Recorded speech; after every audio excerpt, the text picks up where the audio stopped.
سورۃ البقرہ آیت نمبر 91۔ اعوذ باللہ السمیع العلیم من الشیطان الرجیم من ہمزہ ونفخہ ونفثہ۔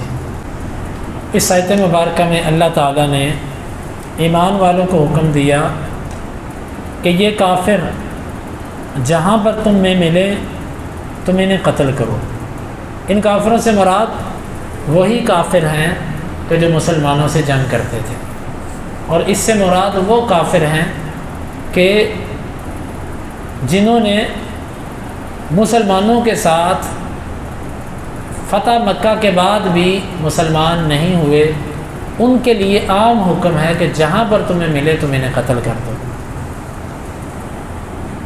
وَأَخْرِجُوهُم مِّنْ حَيْثُ أَخْرَجُوكُمْ، اور جس طرح انہوں نے تم کو اپنے گھروں سے نکالا، اب تم بھی ان کو ان کے گھروں سے نکالو۔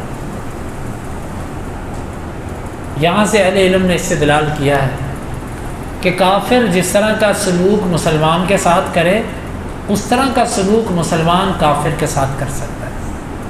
مثلا اگر وہ تمہیں اذیت دے دے کر مسلمانوں کو شہید کر رہے ہیں تو ان کے اگر بندے تمہارے پاس آتے ہیں تم اسی طرح اذیت دے دے کے ان کو مار سکتے ہو۔ وہ اگر تمہارے بندوں کے جسموں کے اعضاء کاٹ دیتے ہیں تم بھی ان کے اعضاء کاٹ سکتے ہو۔ وہ جس طریقے سے تمہارے ساتھ کریں وہ جلاتے ہیں تم بھی جلا سکتے ہو۔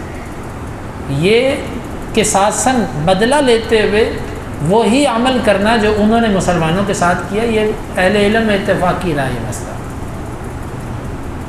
جس طرح انہوں نے تم کو گھروں سے نکالا تم بھی ان کو نکالو، بدلہ لو۔ والفتنۃ اشد من القتل، رہی بات کہ کوئی یہ کہے کہ جی یہ تو ہمیں قتل کر رہے ہیں، تو انہیں جواب یہ دو کہ فتنہ قتل سے بھی بڑا ہوتا ہے۔ یہاں پر فتنے سے مراد شرک اور کفر ہے۔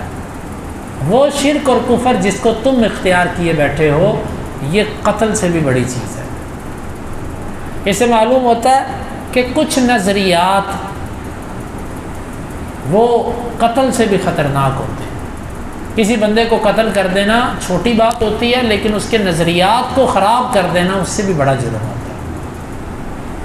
کسی شاعر نے کہا نا، یوں قتل سے بچوں کے وہ بدنام نہ ہوتا، افسوس کہ فرعون کو کالج کی نہ سوجی۔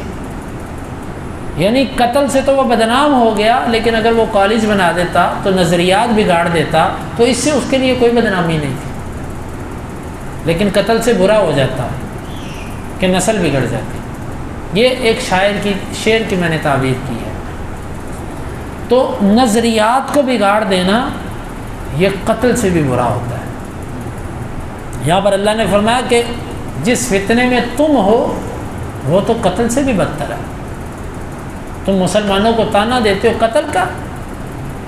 وَلَا تُقَاتِلُوهُمْ عِنْدَ الْمَسْجِدِ الْحَرَامِ حَتَّى يُقَاتِلُوكُمْ فِيهِ، تم ان کے ساتھ مسجد حرام کے قریب لڑائی نہ کرو، کیونکہ وہ حرم ہے، اللہ نے اس میں لڑائی کو حرام کر دیا ہے، تم نے وہاں پر لڑائی نہیں کرنی۔ ہاں اگر وہ تم سے پہل کریں تو پھر تم نے جوابی اور دفاعی جنگ لڑنی ہے، اٹیک اور حملہ ان پر تم نے نہیں کرنا۔ كَذَلِكَ جَزَاءُ الْكَافِرِينَ، کافروں کا بدلہ ایسا ہی ہے کہ اگر وہ تمہیں قتل کرتے ہیں تو تم بھی انہیں قتل کر سکتے ہو، یہ بدلہ ہے۔ فَإِنِ انْتَهَوْا، پس اگر وہ باز آ جائیں، باز آنے کے دو مطلب، کفر سے باز آ جائیں، مسلمان ہو جائیں، یا دوسرا معنی وہ تم سے لڑائی کرنے میں پیچھے ہٹ جائیں، لڑائی کرنے سے باز آ جائیں، دونوں ہی مراد لیے جا سکتے ہیں۔ فَإِنَّ اللَّهَ غَفُورٌ رَحِيمٌ، اگر تو وہ مسلمان ہو جائے تو اللہ معاف کر دے گا، اگر وہ جنگ سے پیچھے ہٹ جائیں تب بھی اللہ غفور الرحیم ہے کہ مومنوں کو منع کرتا ہے کہ پھر تم نے ان کو کچھ نہیں کہنا، کیونکہ وہ پیچھے ہٹ گئے ہیں۔ یہ ہے اس آیت مبارکہ کا مطلب۔ اللہ رب العالمین سے دعا ہے وہ ہمیں سمجھنے کی اور عمل کی توفیق عطا فرمائے۔